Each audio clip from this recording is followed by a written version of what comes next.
茫胃头清洗，今仔日足寒咧，安尼会脑中风哦。无啦，阿嬷，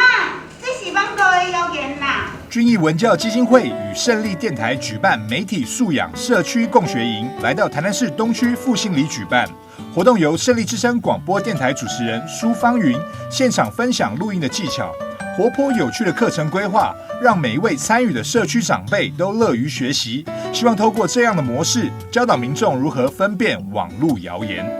就是说，上这个课程呢，对你说会有一些帮助吗？哦，有啊，当然有帮助啊，尤其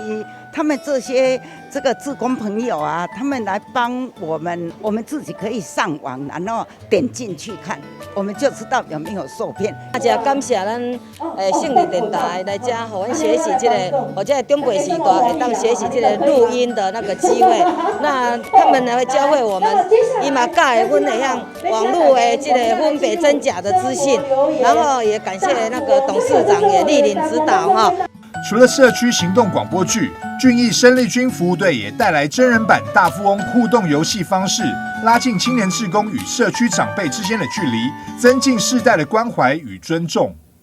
我们这次总共到了东区的虎尾里、复兴里跟关圣里，举办了3场媒体社区共读的媒体素养营。那我们主要就是教长辈认识网络谣言，还有一个查核平台要怎么去使用。那我们也设计了一个真人版的大富翁，然后想说透过游戏互动的方式，可以让长辈更加了解媒体网络谣言的这一块的一个相关的议题。那我们也打造了一个社区的行动广播电台，让长辈可以说，上完了我们课程之后呢，实际的去录制有关网络谣言的一个宣导广告，那也是借此可以加强他们的印象，然后希望可以把这个观念呢传递到我们的社区。基金会表示，台湾已经正式迈入高龄化社会，透过青年志工的陪伴与关怀，让长者在游戏中分享他们的生活经验与人生智慧，为世代搭起沟通的桥梁。记者张硕维台南报道。